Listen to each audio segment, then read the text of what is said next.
Personnel Committee, September 9th, 2025, 4:35 p.m. Alders Grant, Inkvis, and Johnson are present. Alder Galvin is excused. Approval of the agenda? So moved.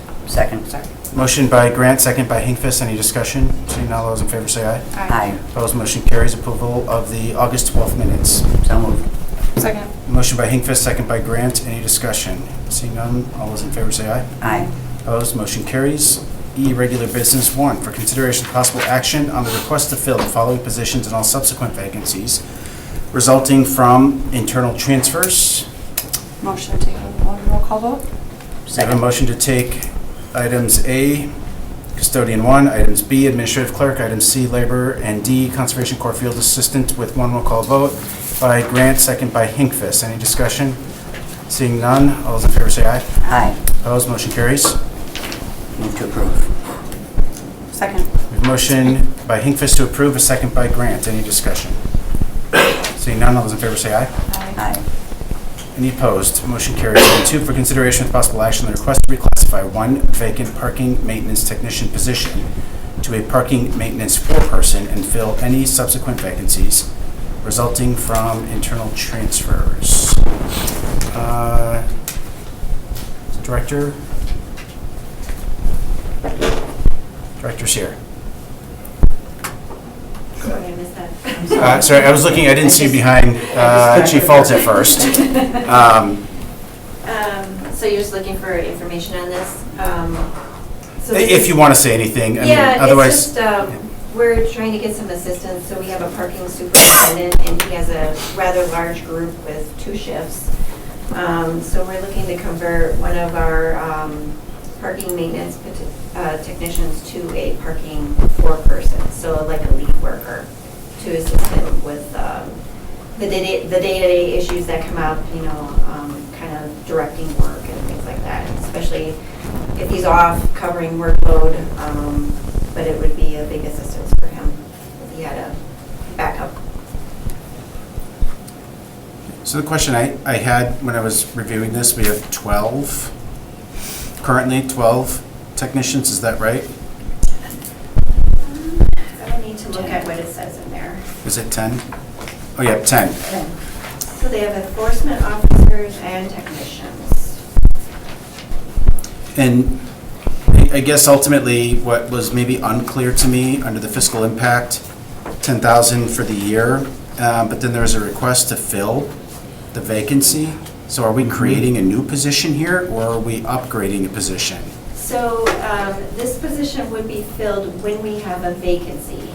We're not adding a position. It would be just converting one of our existing positions. And is this new position going to work in the field at all? Yeah, so our lead workers typically do work as well, but they're also directing work. So it kind of fills both roles. Okay, so we're not losing that field support then? Right. And we're not adding anybody to staff. And we're not adding. Okay, because that, again, that piece was a little bit confusing, just wanted to clarify. All right, move to approve. Second. Okay, we have a motion by Hinkvis and a second by Grant. Any further discussion? All those in favor, say aye. Aye. Opposed, motion carries. Item 3, for consideration of possible action, the request to reclassify one vacant civil engineer 2 position to a senior landscape architect and fill any vacant positions resulting from internal transfers. Dan, I understand from Brian, this was a landscape architect? Correct. So back in 2007, I believe, we actually had 3 landscape architects in that division. So one was the park planner and then 2 senior landscape architects. In 2007, it was just from budget cuts, and that was really the only reason. They eliminated one of the senior landscape architect positions. You had the park planner and 1 senior landscape architect. The workload didn't change, it was just a budgetary thing that they made, a decision they made in 2007. When I became director in 2018, I thought that there was a need to have a civil engineer on staff, so at that point, we promoted this senior landscape architect to park planner, and then we reclassified the senior landscape architecture position to a civil engineer 2 position. So that's what we have now, 1 civil engineer and 1 landscape architect, with the landscape architect leading the division. When Corey Mim resigned a few weeks ago, Emma, who is our civil engineer 2, was hired to be the park planner. So now we have a civil engineer in the park planner position. There's still a need for a landscape architect within the division, in my opinion, because there's really a good balance of having 1 civil engineer and 1 senior landscape architect. In my mind, either position can take the leadership role in that division if they have the skill set to do that. So that's why Emma was promoted. But if we keep it classified as a civil engineer 2 position, what we won't have the capabilities to do is plant design. Right now, there is no other landscape architect working for the city, so oftentimes other departments reach out to parks for landscape architecture questions. And so if we don't make this change, there won't be a landscape architect in the city at all. The other thing too is, landscape architects do specialize in things like master planning. And that's not something that civil engineers are necessarily trained in. Not to say they can't do it, but it's not their primary skill set. So by changing this to a senior landscape architect position, I think we'll be able to maintain the same the same skill sets within our division and still get the same amount of work accomplished. Aren't you a landscape architect? I am a landscape architect. So we would have one in the city. We would technically have one, yes. And again, this isn't an add to staff, this is just, Correct. And Better I did reach out resources. to our consultant and had them look at the pay scale, and they determined that it was the same pay scale as a civil engineer 2 position, so there would be no change to the budget at all as part of this proposed change. Just essentially allows him to post for the right position. right. Yep, so Okay. resources, move to approve. Second.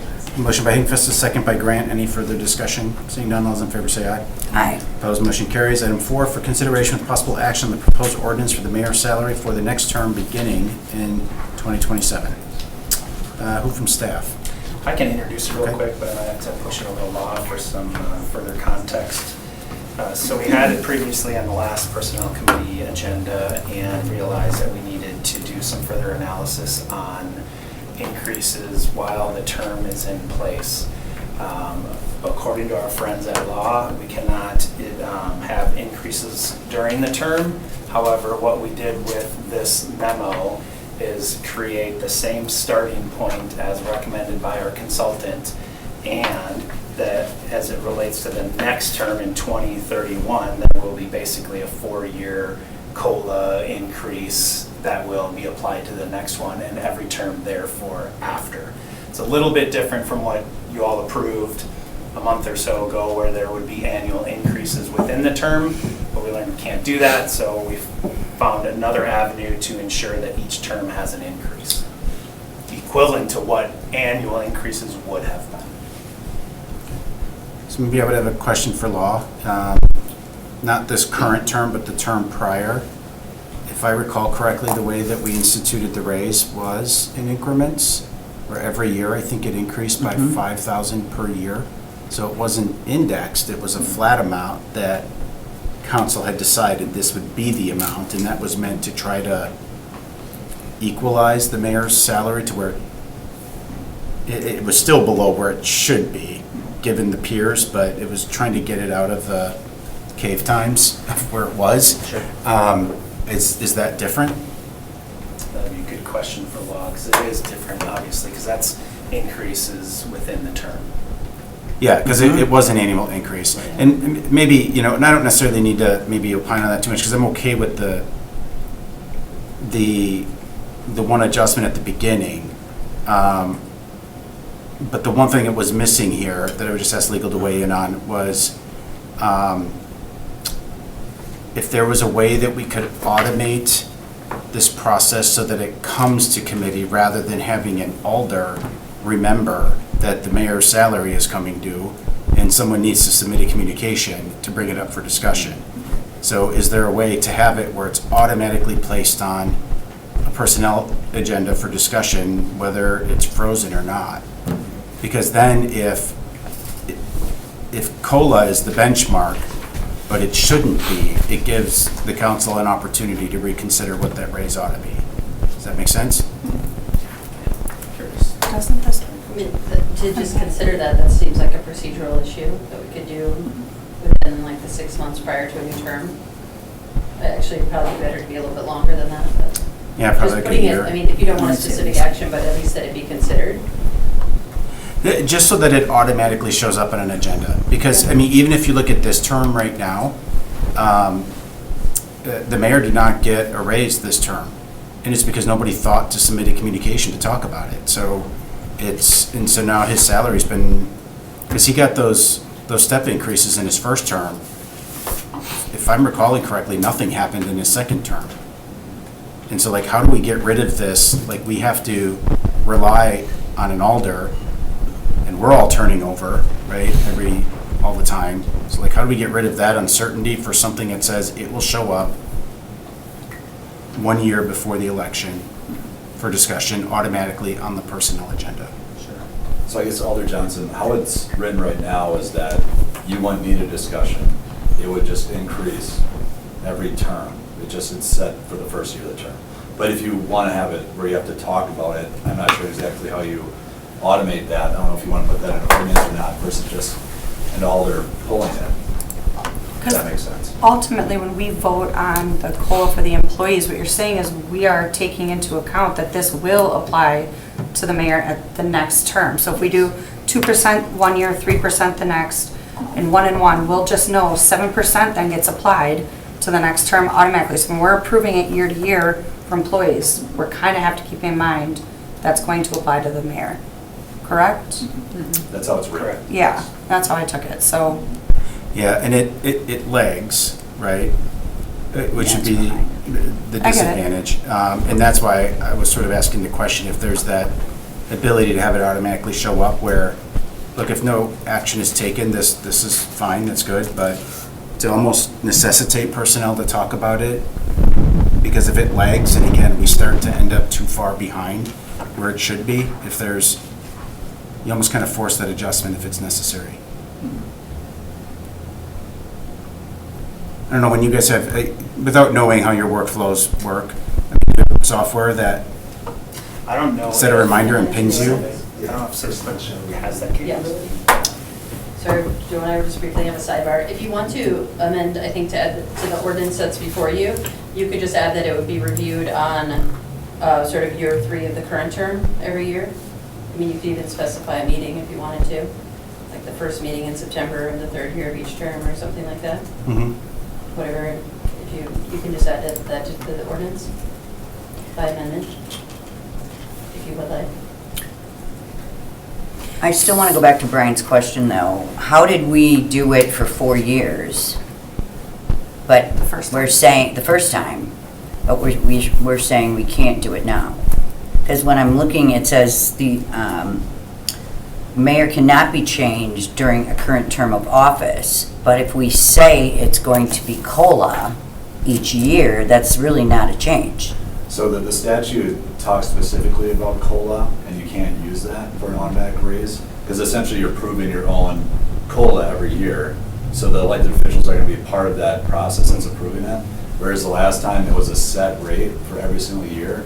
So it's hard to do because I think law doesn't really want to have a set rate for the next 30 years, whereas Right. this is a process that's more set, that's easier than, because we do 1,500 every year, that's an automatic 1,500 raise every single year that's So- being approved. This is a little slightly different.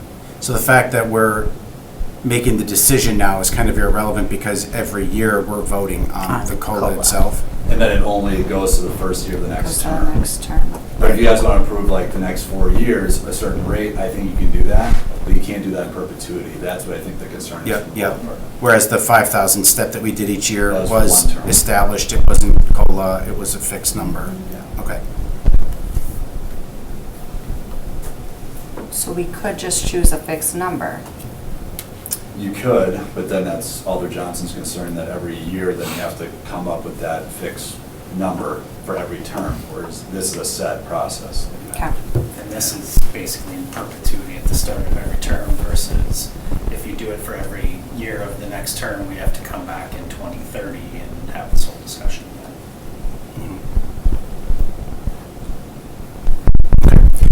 I think I'm fine with the way that it's written. I would just maybe, just like we do with other staff, right, where your department, chief's department here, like recognizing that if that number becomes out of balance of where it should be, that, you know, we got to force the communication. Okay. What has COLA been the last couple of years? Wasn't it three? 3? 2.5. After 3? So it's a 12% annual, or every 4 years. About. Right, but this is where I was saying where it lags, right? So you Yep. make that one-time adjustment, but then as whoever the mayor Yep. is goes through their term in office, technically they're receiving a reduction in salary or buying I agree power with you. really through each year, so. Okay. So this doesn't preclude us or anyone from council from, or staff from forcing discussion on the issue from term to term. It's just that it will default to this if nothing happens. Then we could always do another analysis if requested. Yep. Okay. All right, motion to approve? Second. Motion by Grant and a second by Hinkfist. Any further discussion? Seeing none, all those in favor say aye. Aye. Opposed, motion carries.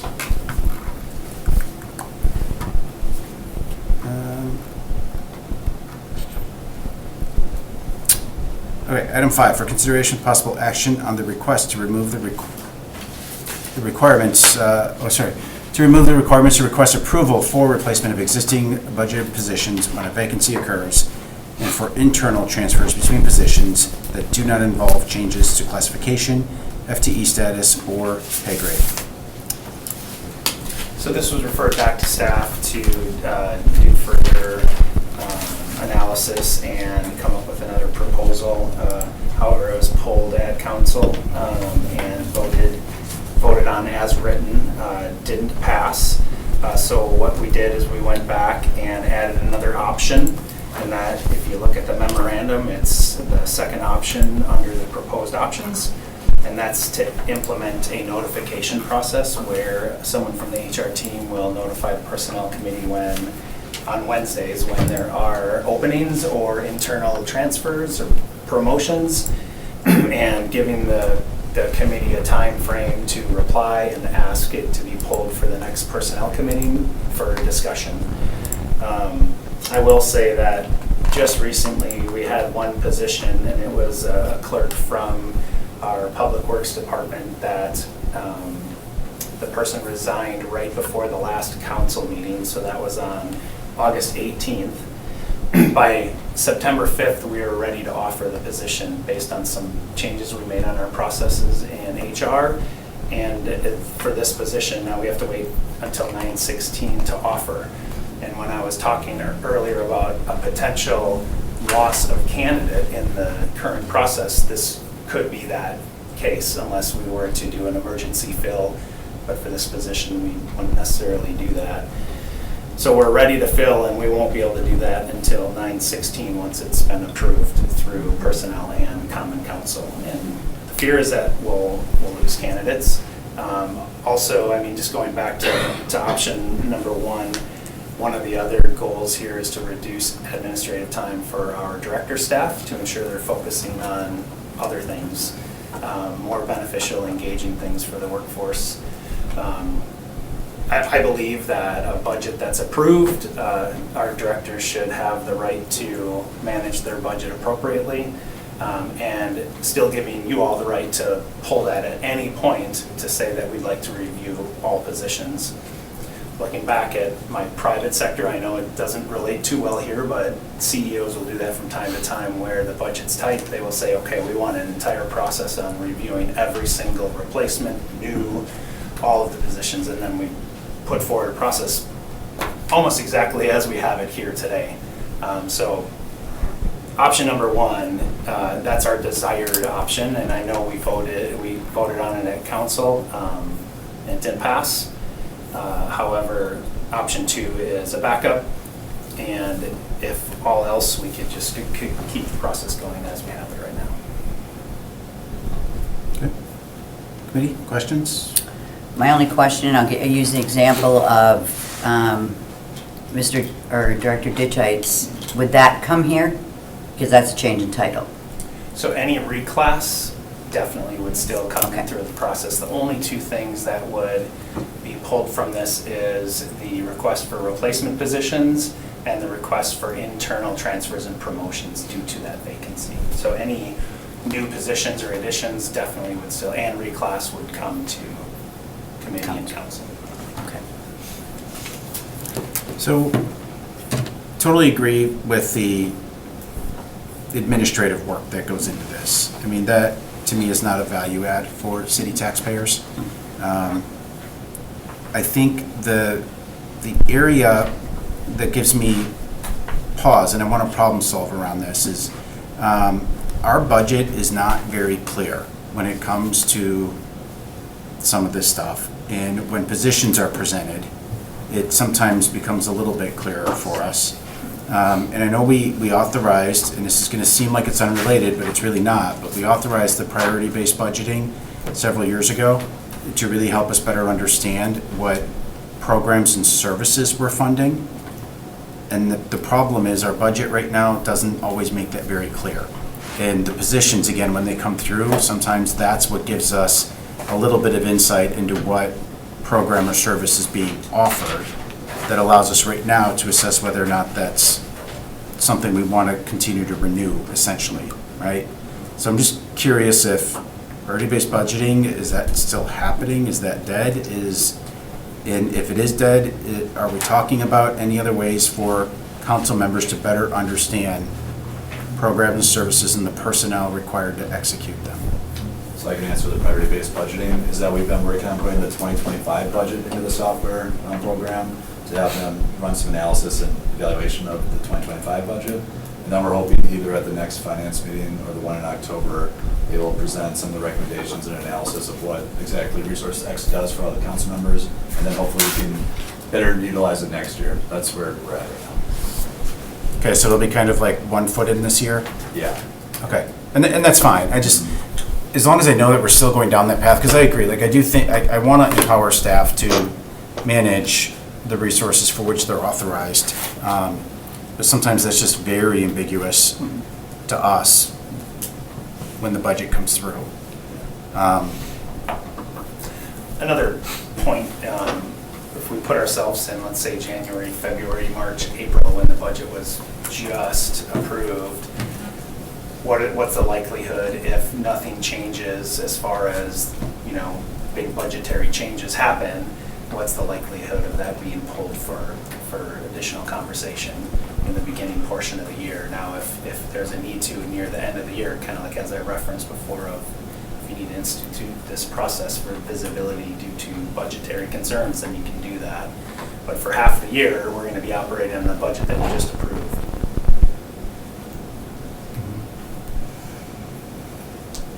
And it seems like at times that it breezes right through Personnel Committee. It's almost like it's a super fast approved item. And I know there's attention to the agendas, but it just seems as though at some point, are we digging deep into each one of these positions? And is it worth the pull that I'm asking the directors to do to prepare for this committee meeting, and then also my HR team that has to do significant work to get all these justifications ready when they could be working to fill positions faster?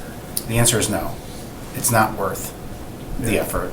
And that's why I'm glad we're having this conversation. I think it's just maybe trying to determine, because right now, in a way, I just like being transparent. You're essentially asking council to cede, right, some level of authority that we have right now. But I also do believe that this type of authority generally rests with the executive branch.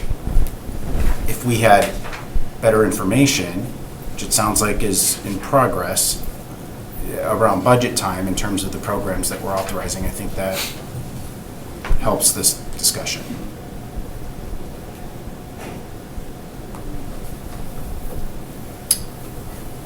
I like, what they're proposing as far as sending it to us, and I can also understand the concern of, okay, our positions and, is it real, is it not, questions, but we do approve the budget, and all of these directors that we have here are expected to maintain that budget.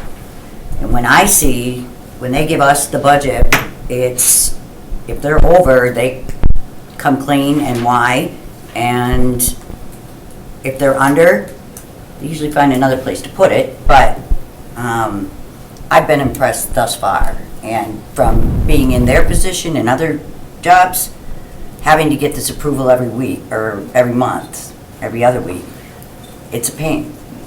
But if they can provide us with that information, even if you would just put it on the agenda, and we're not approving, just as an FYI.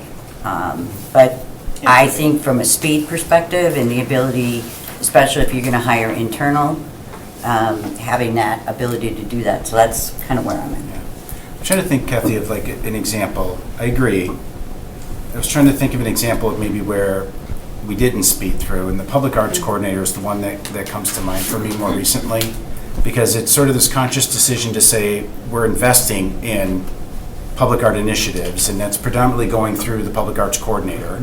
But when that position came open, it was an opportunity for us as a council to ask if the way we were deploying the resources allocated to that program, if it was being done in the most efficient manner, and if there was an opportunity for us to talk about reimagining that role or the way that funding is invested. And I think we held it. And I had a great conversation with Matt Buchanan at the time, and Matt gave me their perspective around some things they were going to do to tweak how that program was executed, and it satisfied me, right? Because I didn't want it to continue the way that it was. So there was an example, because the position had to come through, it allowed us to have that conversation. Some positions are more conducive for that, right, than others, like a clerk or a plow driver or a custodian, because you got to fill those. But, yeah. Yeah, personally, I would, if there's any change that happens, I'd like to see option 2 before we go completely to option 1, because I would like to see us speed up of the process. I would even be fine if we can condense the questions to 5 questions. Is it in the budget? Are we creating a new position? And honestly, sometimes I met with Director Folds on the HR department, and that was the first time I learned of how many positions were in that department. I would love it. One of the questions was, how many employees do we have in this position? Because sometimes it is, like you said, when we talk about shifting roles, and maybe there's a way to do that role better, knowing, like when we're looking at a budget line item and there's a blank number, we don't know necessarily how many roles or positions that's paying. Is the org charts in the budget every year? It is. It got changed so that it's now in the back, I think. So you kind of gotta go. But there's look like for a it. general title sometimes. It doesn't dive into it from our point of view of what the role is and what they do. And there's a lot of employees in the city of Green Bay. So, yeah, personally, I'm not comfortable going all the way to number 1, but I would be comfortable trying number 2, because I do want better efficiency for city staff. But even to some of your point there, Alder Grant, where like, is this position in the budget? To me, if it's not in the budget, it should have to come here, It right? has, yeah. I'm just wanting to clarify that. Yeah, so, Or change it, like the $10,000 increase, how much? I want to know money-wise, That would still the impact, okay. so the only time would be if you're replacing as is, no changes. So really, if you sent out an email every other week, you were suggesting, is that right? I have it in here every Wednesday when there's. Or every Wednesday, okay, so if it's every Wednesday, here's the list. Is it easy enough to link to a position description? 'Cause Most of them are on the website, so I believe. I just want to make it easy, right? But I mean, would that speed things up quite a bit for you? Well, I think number 2 definitely would. Of course, number 1 would be the most amount of autonomy we give our Mhm. directors that I believe in. And I know you all highly respect those positions, but that's what we hire them to do. But 2 definitely still provides a little bit of time for them. Not all the way to 1. That would ease up time in my HR team as well. But you're right, if they include a link that you already have to create all that information to post the job, that tells us the pay, the job description, gives us, the duties and stuff like that. Might even help us co-promote the opening for you. I know I've at least done that from time to time in some of my networks, so it's, but I wonder if that might be a good interim solution until priority-based budgeting is fully implemented, where then there's a clear vision there, right, of how our staff resources are being deployed. And let me ask a question, because I agree with both of you, but why don't we just have them attach it to the agenda? As a The idea is to informational- provide an opportunity to pull something for discussion, but be able to do it in a timely manner. If no one gets pulled, they can fill the position before the council meeting or this committee, correct? Right, but I'm saying if you're gonna put an email out on Wednesday, why don't you just have it as attached to the finance committee as informational, like a lot of other reports are? Because we don't meet weekly. Oh, And currently can't offer Okay. a position until it's approved at council. It's essentially giving this committee veto power yet. So it becomes an automated Because you're doing it process to fill. weekly. Right, but on a But if weekly we see a basis, we're concern, given we that. could pull and discuss. Okay, Otherwise, they can keep moving along with their process. okay, so it's it's because of the weekly thing. Got it. Right, so you could keep doing your part unless we pull it by Friday. Yes. Okay. And that's it. It's a lot quicker than the example I provided now, where we have a resignation the week of the council meeting, and then almost a month later, it takes to fill it, but our processes have improved so much that it only took 14 working days to fill the position.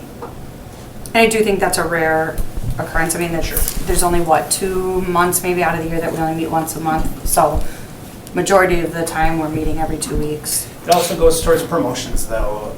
If we promote someone into the role, I may have to wait 2 weeks to give this well-deserved person the recognition that they deserve for this new position. But now you'd be able to wait a week and do it. What if we did, because I, just talking to other members of council, I know there's some divided feelings around this. I mean, what if we did the notification, the weekly notification, and we say we're going to do that through the end of next year? And at that time, it reverts then to no longer doing that, because the assumption again is that priority-based budgeting is in place, and then we have that. Well, can we ask that it visibility. comes to the agenda before we just have it automatically revert, make sure all of our ducks are in a row and we're actually ready for that? And then we have That's the fine. priority-based budgeting in place. Yep. I'm just trying to find the middle ground and expedite. I'd be good with, doing number 2 until year end of next year and then revisit if it's something we can shift from. The motion? Yes, sorry, motion to approve option 2 till the end of 2026 with further discussion on any changes from there. That it would be presented to personnel a year Yeah. from now? And you're, Yes. Okay. I'll second that. So we have a motion by Grant and a second by Hinkfist. Any further discussion? Seeing none, all those in favor say aye. Aye. Opposed, motion carries. Joe, I don't know if that's exactly an incentive to implement PBB, but, yeah. So there you go. Okay. F, informational report of routine personnel actions. I do have one question on here. I don't know if committee has any other questions. But could we get some clarity on the transfer of the violence interrupter? Because obviously that program was terminated. Council wasn't really apprised of that. I know it was tied to a grant, but did we use all the funds in that grant? And how is a transfer occurring? I'm just kind of unclear what's happening there. quick. The violence interrupter.